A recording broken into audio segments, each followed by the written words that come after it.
Muy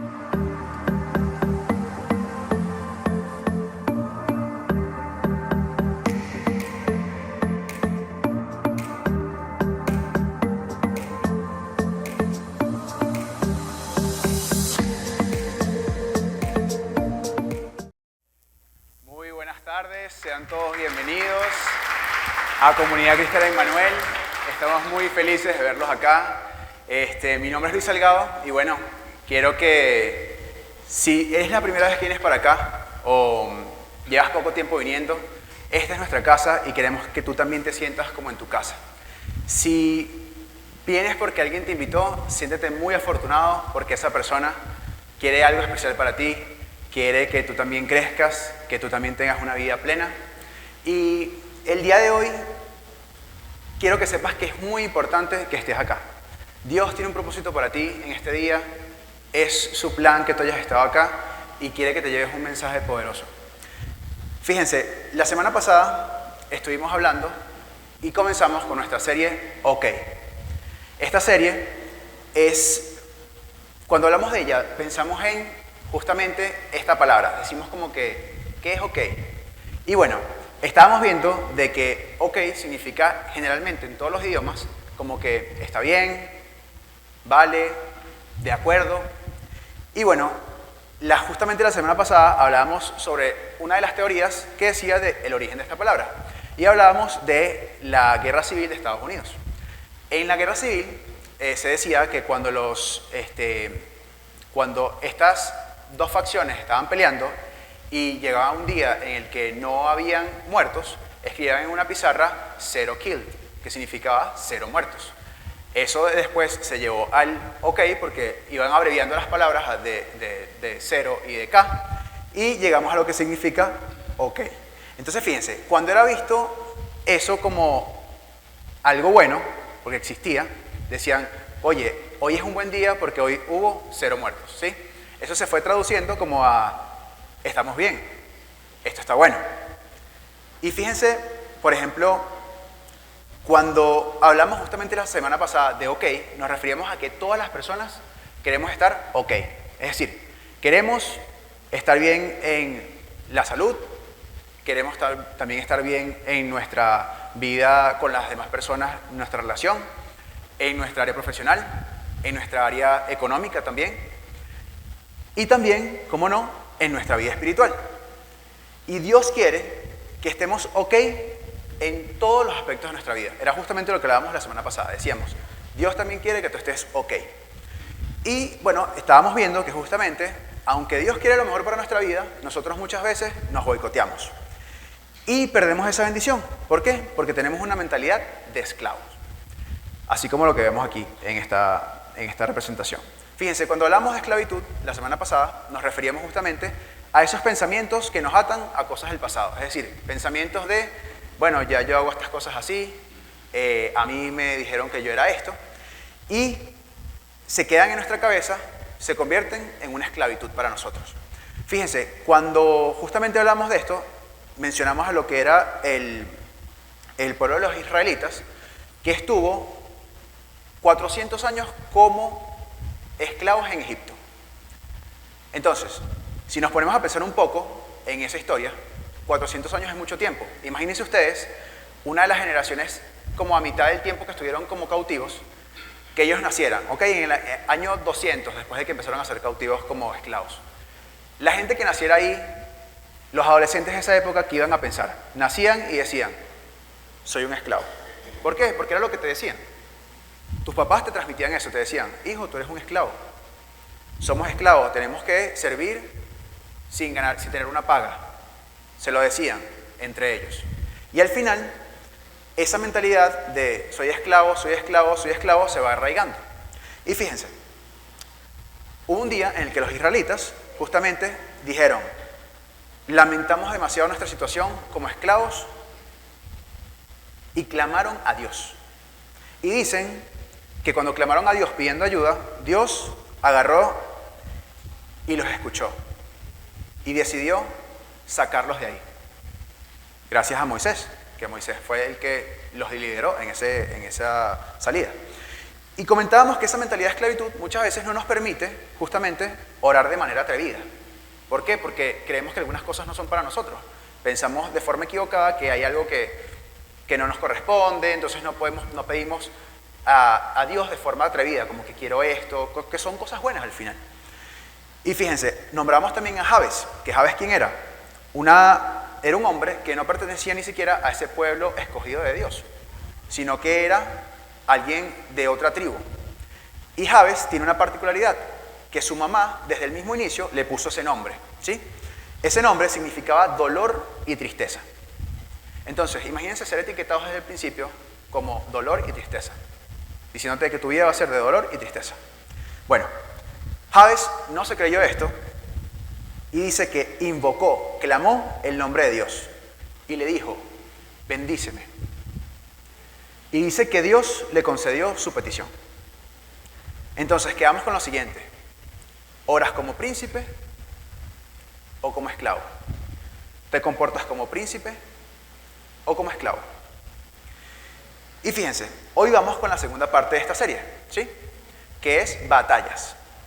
Entonces, antes de entrar en el tema de las batallas, vamos a ver primero cómo fue esta guerra que estábamos comentando ahorita, esa guerra civil de los Estados Unidos. Fíjense, esta serie está inspirada en esto. Fue una de las guerras, o fue, mejor dicho, la guerra de Estados Unidos más sangrienta de todas. Y vamos a ver cómo cómo se fue dando. Van a ver aquí en pantalla un mapa. Si observan ese mapa, hay una parte que está en roja, que son los estados del sur. Esos estados del sur, al principio están conformados por 7 estados, que son los que están abajo, y luego se les unieron otros 3 estados más. Los estados que están en azul son los estados del norte.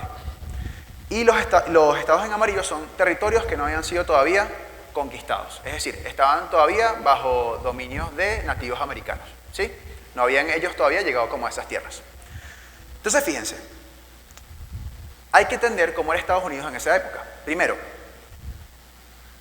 era el año 1860 y estaba dividida en estas 2 facciones, ¿sí? No era una división política, una división real, pero sí era una división que existía a nivel moral. ¿Por qué? Porque convivían 2 formas completamente diferentes de ver la humanidad. Primero están los estados del norte. Ellos veían a Estados Unidos como un país industrializado. Es decir, ellos decían, nosotros somos un país industrializado, entonces tenemos que abogar por las cosas que tienen que ver con eso. Por ejemplo, tenían fábricas, tenían ferrocarriles y empezaba como a crecer ese capitalismo moderno que existe hoy en día. Por otro lado, estaban los estados del sur.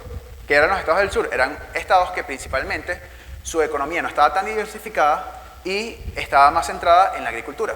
Entonces, ellos exportaban grandes cantidades de tabaco, de caña de azúcar y su principal materia prima, que era el algodón. De hecho, era tan importante el algodón para ellos que lo llamaban el oro blanco. Y para que ustedes tengan una dimensión de lo que era el algodón para ellos, en esos años, el 75% del algodón que se exportaba y que se utilizaba a nivel mundial era de estas tierras del sur de los Estados Unidos. El 75% de todo el algodón mundial. Sin embargo, esta diferencia económica no era solamente económica, sino también era moral y política. Mientras que el norte estaba industrializándose y tenía una gran fuerza social, la cual era asalariada, es decir, se le pagaba, el sur, por otro lado, su sistema agrícola dependía en su totalidad de la esclavitud, ¿sí? Y la producción de algodón era tan importante que ellos no podían concebir como pagarle a unas personas para poder sacar eso, porque si no iban a perder lo que estaban ganando. Ahora fíjense, para los estados sureños la esclavitud no era solamente un deseo, sino era parte fundamental de su economía, ¿sí? Y con el tiempo, esta diferencia se convirtió en algo que fue como un caldo de cultivo, ¿ok? La tensión se puso cada vez peor el norte veía la esclavitud como una injusticia y el sur lo veía como una necesidad económica. Entonces, a medida que el país se iba expandiendo y se iban hacia estos estados del oeste, que vieron en el mapa que eran amarillos, la gente se hacía una pregunta y decía, ¿estos estados nuevos serán de esclavitud o de libertad? Y el debate se empezó a intensificar de una forma muy grande. Llegó al Congreso, pasó a la prensa y se empezó a discutir en las calles. Los estados sureños y las personas que vivían ahí empezaron a ver a los estados del norte como una amenaza para sus intereses.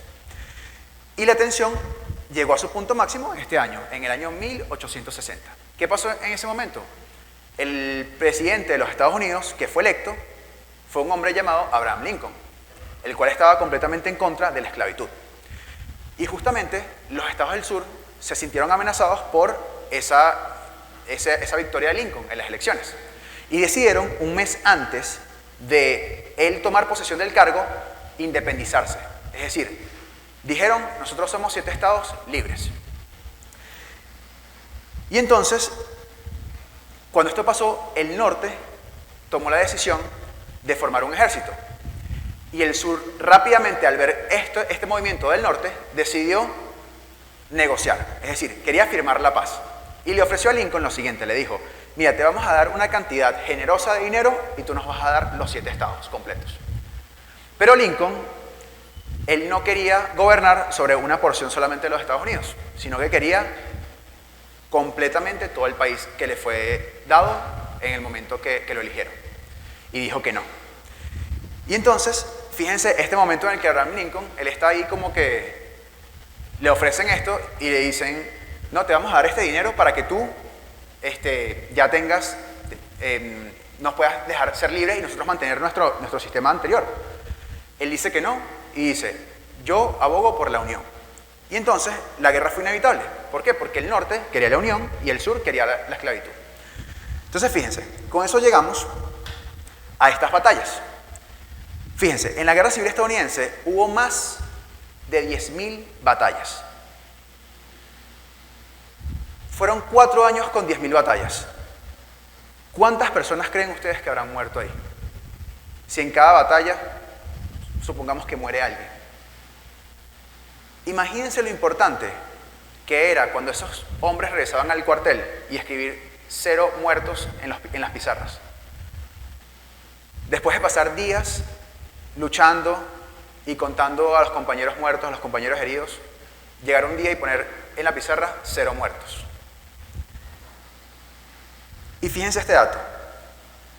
Entre 750.000 y 1 millón de personas murieron en esta guerra. Es decir, si contamos las guerras que hubo en la Primera Guerra Mundial para los estadounidenses, en la Segunda Guerra Mundial y en la Guerra de Vietnam, no alcanza a la cantidad de personas que murieron durante la Guerra Civil. Y hay algo que nos enseña este conflicto, que la peor batalla no es siempre contra un enemigo externo, sino contra uno interno. Y así es, hoy no estamos hablando de enemigos de una guerra externa, sino enemigos de una batalla interna.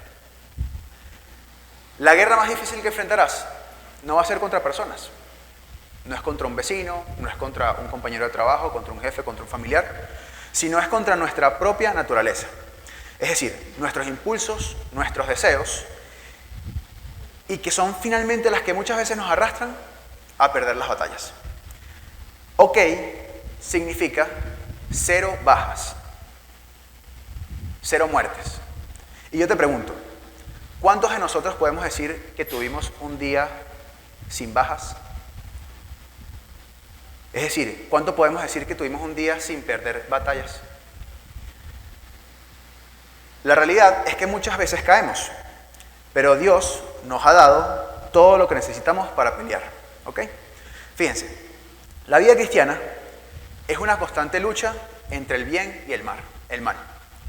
Es una lucha entre lo bueno, lo malo, la esclavitud, la libertad. El Madrid contra el Barcelona. El dolor contra la felicidad. es todo el tiempo luchando contra esto.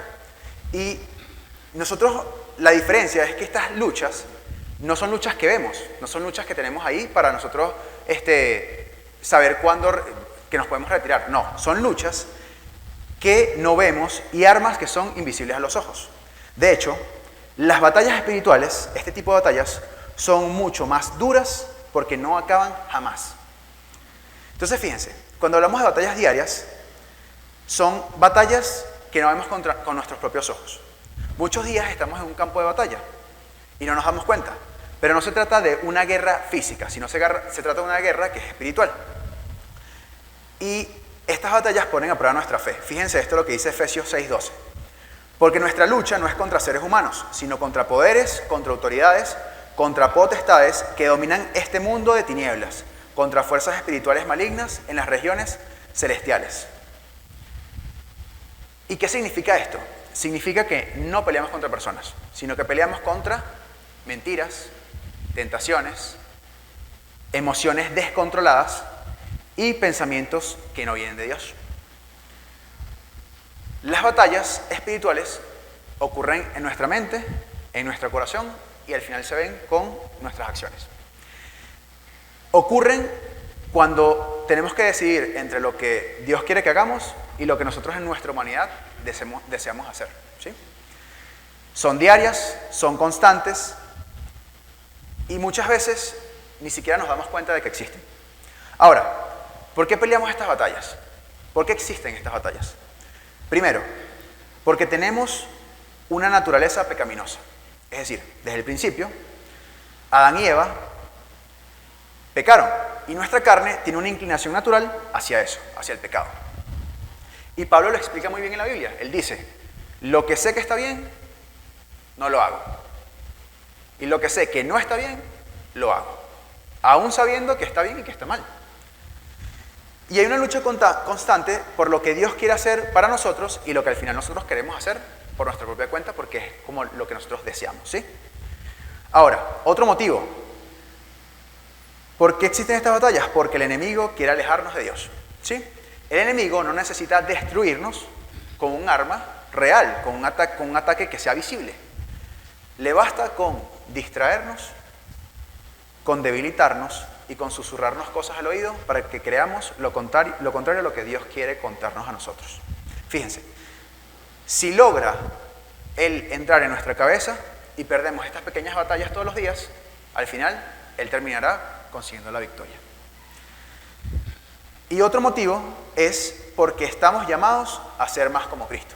Fíjense, Dios sabe que estas batallas van a existir. Él las conoce.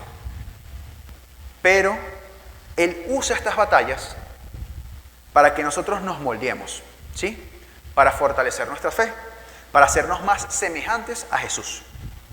En Santiago 1, del 2 al 3 dice, hermanos míos, considérense muy dichosos cuando tengan que enfrentarse con diversas pruebas, pues ya saben que la prueba de su fe produce constancia. Entonces, ¿cuáles pueden ser este tipo de batallas? Aquí vemos representadas algunas, ¿sí? Vemos la ira, la falta de perdón. Yo tengo aquí unas cuantas resumidas que vamos a ir viendo. Fíjense, una de ellas puede ser la ira contra el dominio propio, es decir, la ira versus el dominio propio. Muchas veces enfrentamos situaciones en la casa, en el trabajo, en la calle. Es muy común que estés manejando y se te atraviese un carro cuando no tiene que atravesarse, una moto, tienes el permiso de pasar por un semáforo, se te atraviesa una persona y lo que te provoca a ti es salir y decir todas las barbaridades que quieres decir porque te molestas, ¿no? Pero fíjense, en la Biblia nos dice lo siguiente, por esto, mis amados hermanos, todo hombre sea pronto para oír, tardo para hablar y tardo para airarse, ¿sí? Es decir, en la batalla contra la ira, el dominio propio va a ser nuestra mejor arma. Y yo les pregunto acá, ¿cómo reaccionaste la última vez que alguien te hizo enojar? ¿Ganaste o perdiste esa batalla? La siguiente puede ser el orgullo contra la humildad.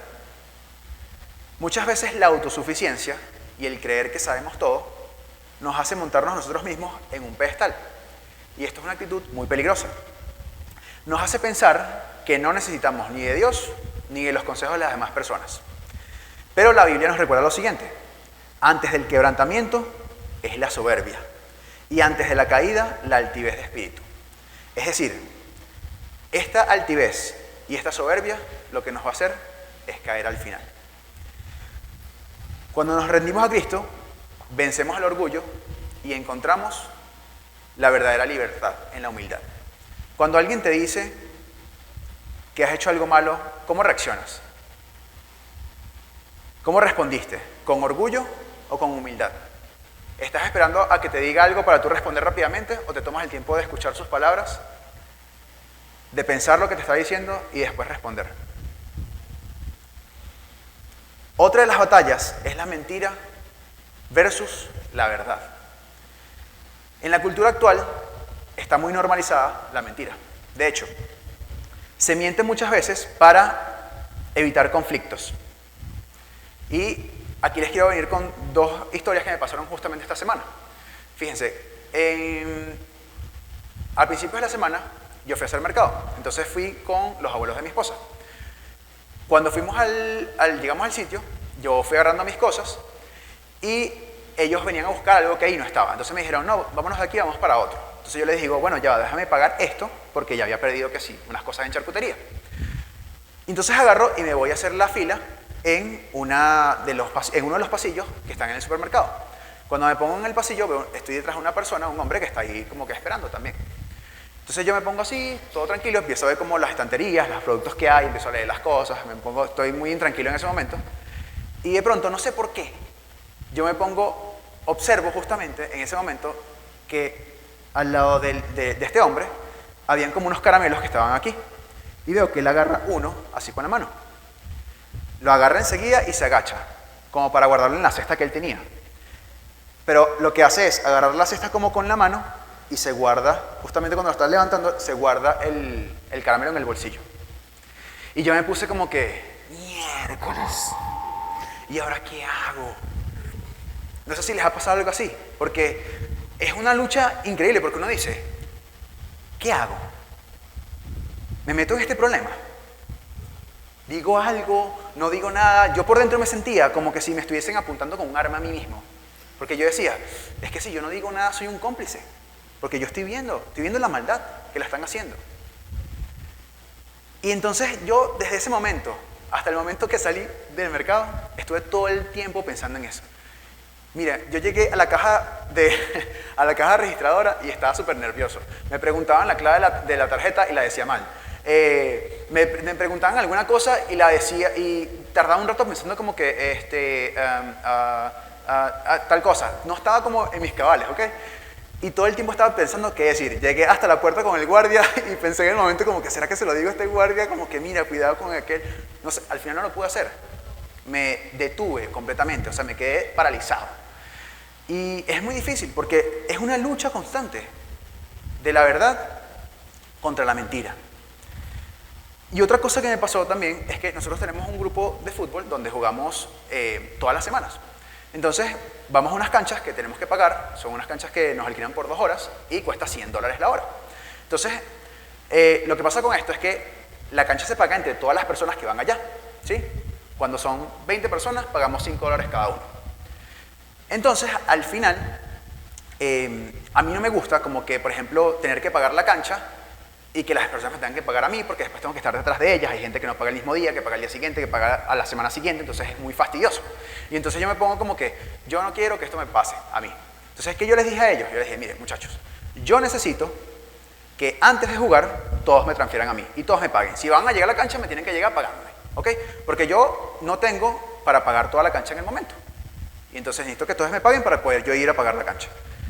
Vale, entonces resulta que esta semana justamente, para que no nos quitaran la cancha, yo agarré y pagué primero. Y dije así, nada, confío en que estos chavos me van a pagar y no sé qué cosa. Listo. Y entonces cuando llegamos allá, que estamos en la broma de que me tienen que pagar y tal, no sé qué cosa, que ya está empezando la hora, entonces está corriendo el tiempo, vamos a jugar, no sé qué cosa, viene un chamo y me dice, mira, ¿y tú ya pagaste la cancha? Puede ser. Y yo dije, yo tengo que decirle la verdad. O sea, no podía en ese momento decirle una mentira. Yo pensé en decirle como que no, porque sabía como que todo lo que esto conllevaba después. Pero agarré y le dije, con mucho dolor, porque yo sabía como que a lo mejor no iba a pasar esto que yo estaba evitando, le dije, sí, ya yo la pagué. Ah, ok, fin. Bueno, al final él me pagó el momento, no pasó nada, ¿ok? Pero es una tontería en realidad. Es un momento en el que, o sea, ¿qué daño le puede hacer a él que yo diga que no, que yo diga que sí?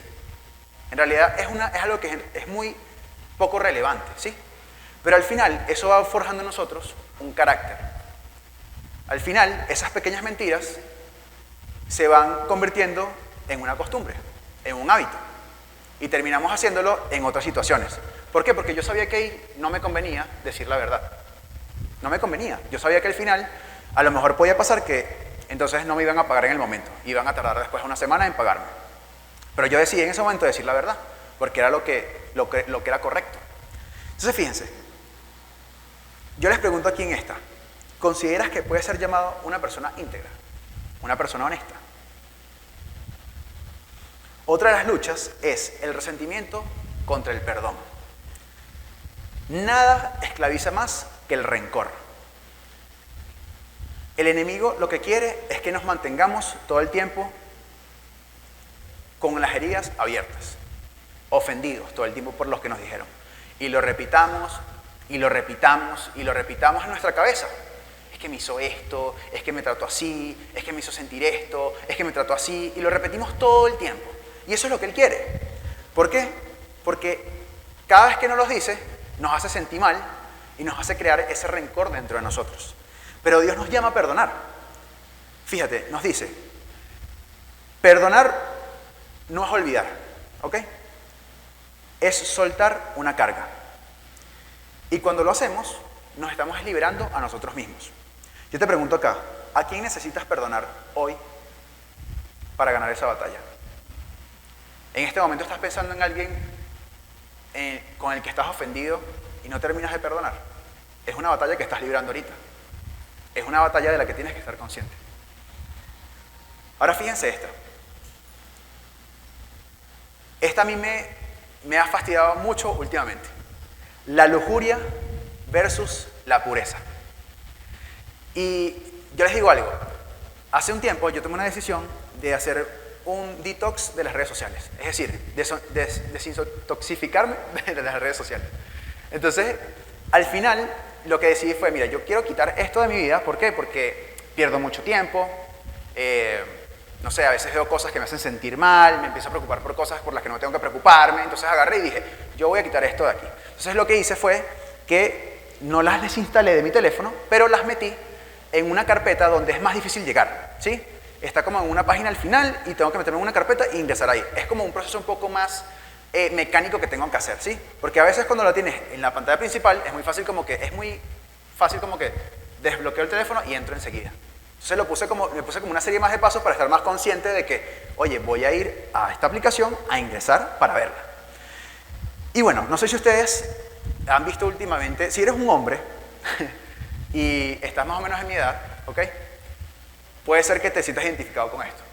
Pero cuando entras a esas redes sociales, ¿con qué te bombardean normalmente? Con mujeres semidesnudas y con carros. Más nada, ¿ok? Esa es la principal. Y yo creo que Instagram sabe, evidentemente, o sea, no lo creo, estoy convencido de que sabe, que yo no me meto tan seguido, ¿ok? Yo limité todo eso, lo puse a 1 hora nada más diaria, que ojo, me parece también una barbaridad estar un día completo metido ahí, o sea, 1 hora completa del día metido en eso, porque al final es como 1 hora del día, y 1 hora es mucho tiempo. Y yo creo que ellos saben que yo no estoy ahí metido todo el tiempo, y cuando ingreso me bombardean con lo más llamativo, porque quieren captar mi atención y que yo me esté bastante tiempo. Y he sentido últimamente que la broma es una locura, que yo entro y la cantidad de mujeres que me sale es una broma como desproporcionada. De hecho, en estos días, jugando justamente fútbol, un amigo está sentado ahí, no voy a decir la palabra que dijo, pero estaba sentado así, nosotros a punto de entrar a jugar, y él está metido en el teléfono y dijo, chamo, pero es que Instagram está pasadísimo. Y yo sabía de qué estaba hablando. Y él no es cristiano, ni mucho menos, ¿ok?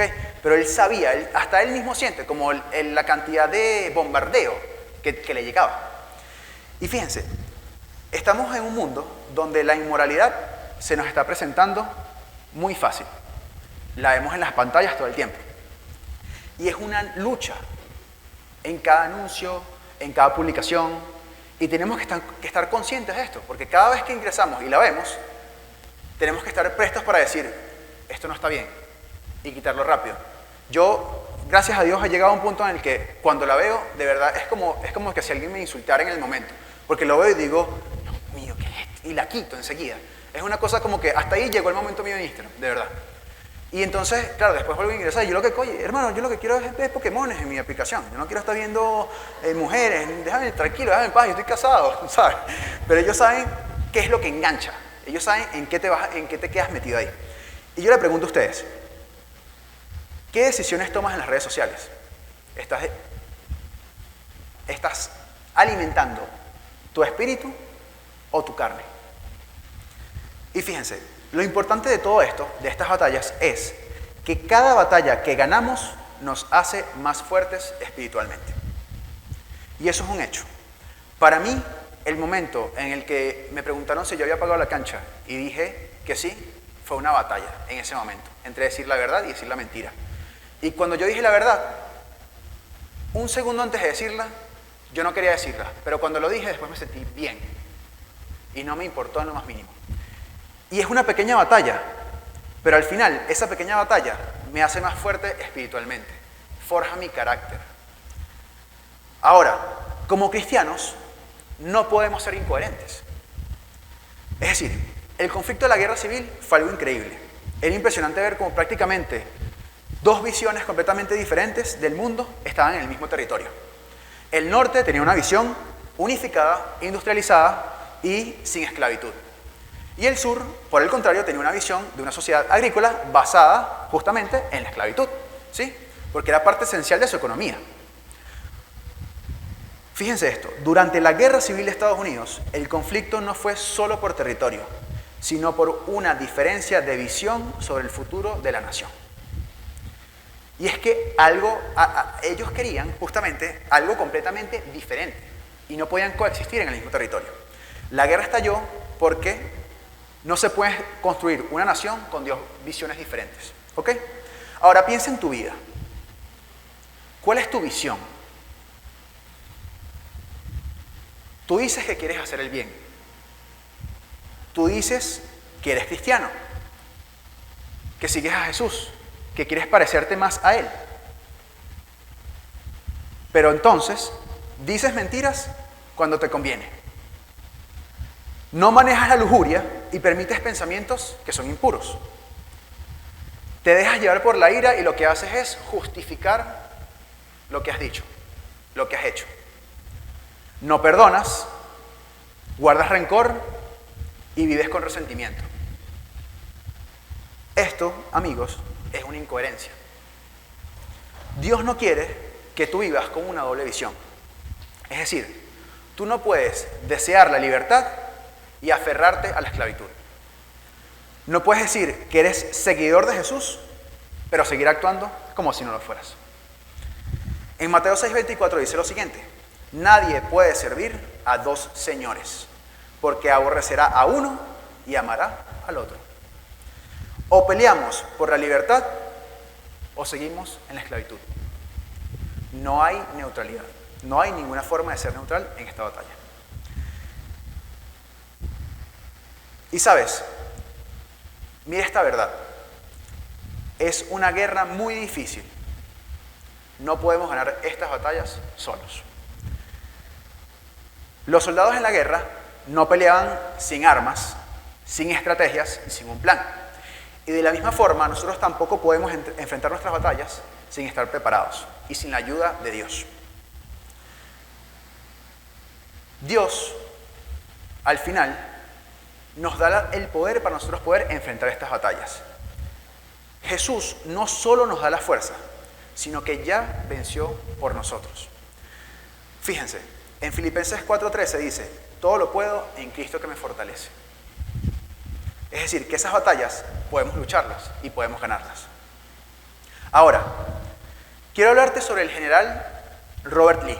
Este general lideraba lo que eran las tropas del sur, Recuérdense que las tropas del sur eran las que estaban en favor de la esclavitud, ¿sí? Este general es una persona muy importante y de hecho era un gran estratega. A él, después de estas batallas que tuvo, se le estudiaba muchísimo porque militarmente fue una persona muy brillante. Y una de las batallas más fuertes que tuvo, para que tengan una magnitud, fue la de Chancellorsville. Él contaba con alrededor de 60.000 hombres, 60.000 hombres, perdón. Y las fuerzas del norte tenían 130.000, es decir, tenía más del doble de las que tenía Robert. Y sin embargo, él ganó esa batalla por su estrategia militar.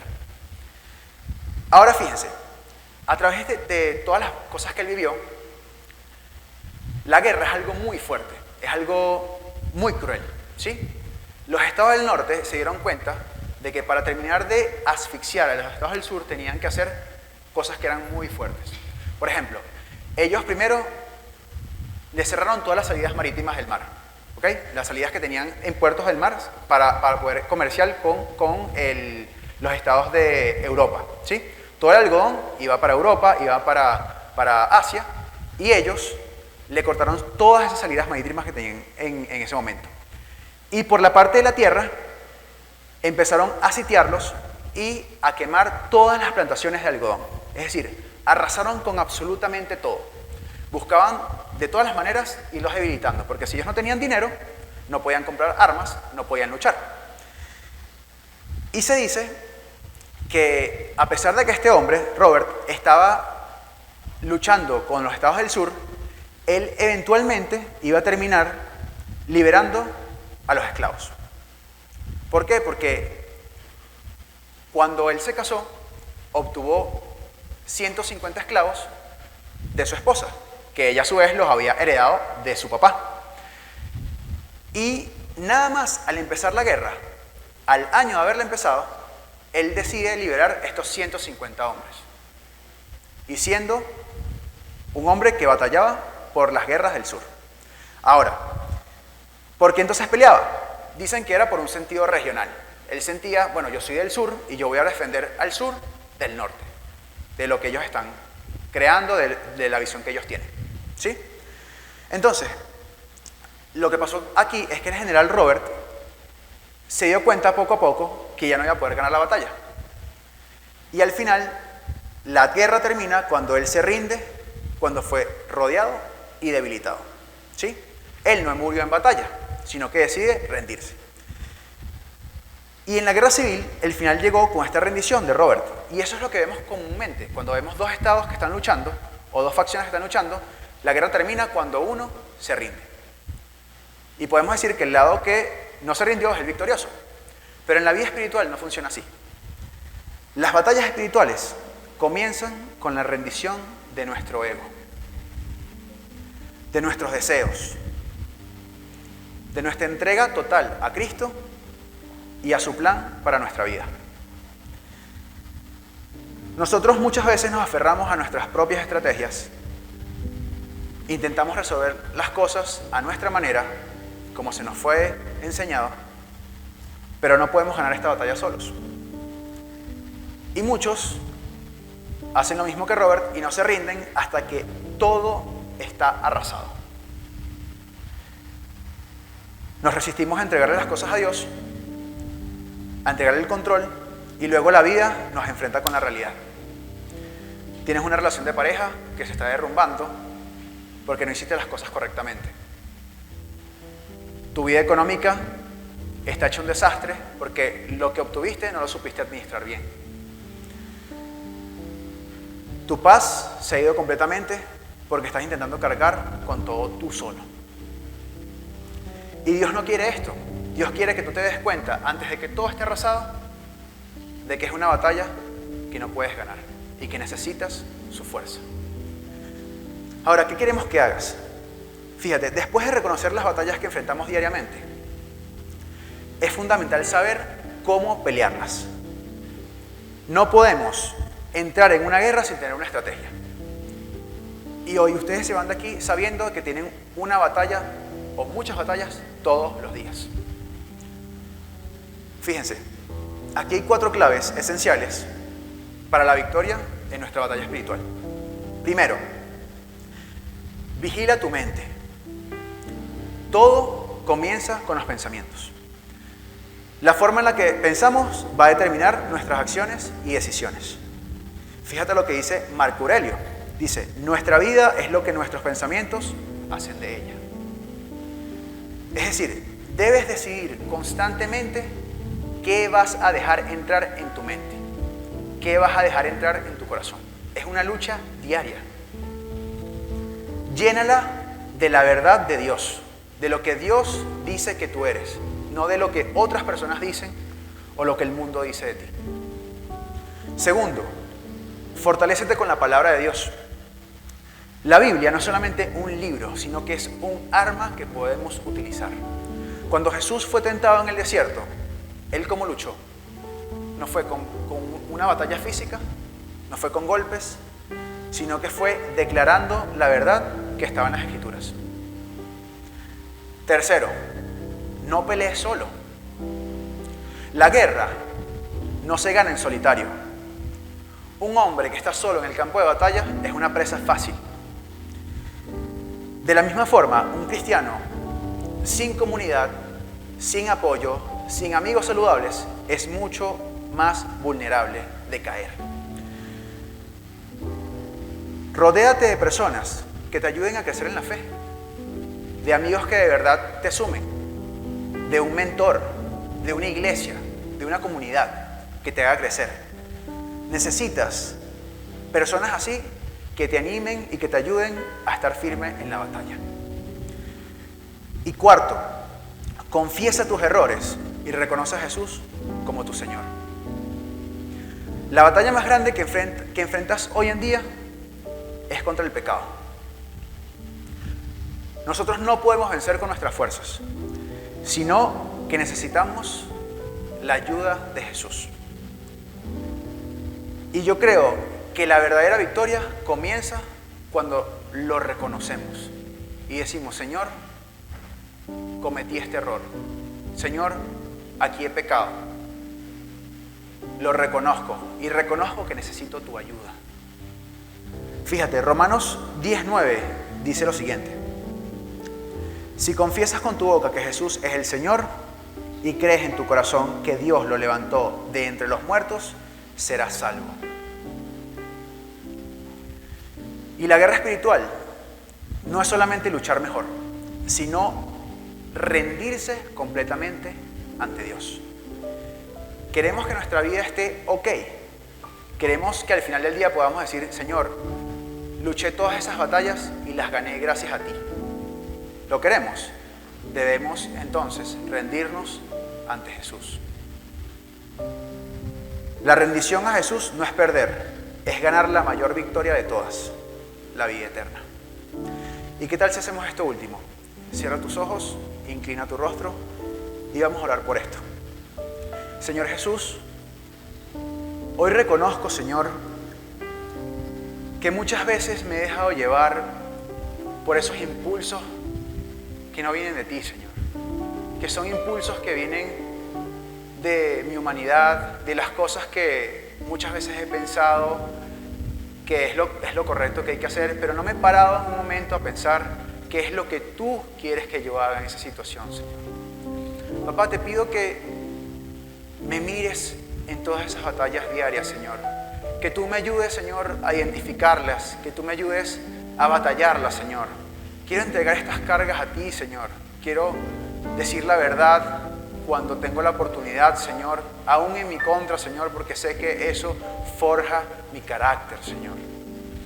Papá, que en este momento, Señor, se atesora en nuestro corazón, Señor, que las batallas solamente las podemos ganar si tú estás en nuestra vida. Queremos hacer el bien, queremos hacer lo que tú nos has llamado a hacer y queremos ser cada vez más parecidos a tu Hijo Jesús, Señor. Papá, te damos las gracias, papá, porque sabemos que a partir de este momento somos conscientes, Señor, de que estas batallas existen. Son batallas que podemos no estar viendo en el momento, pero que sabemos que las vamos a sentir, porque son reales, Señor. Y confiamos y ponemos nuestra vida a tu entera disposición, Señor. Señor, te damos las gracias por este día, papá, y te pido que bendigas a cada una de las personas que está acá, bendice sus familias, bendice sus finanzas, bendice su vida, Señor, y que tengan esta semana que viene una semana fantástica. Oramos, Señor, en el nombre de Jesús y te damos las gracias. Amén y amén. Muchas gracias por haber venido. Espero que hayan disfrutado y nos vemos la semana que viene.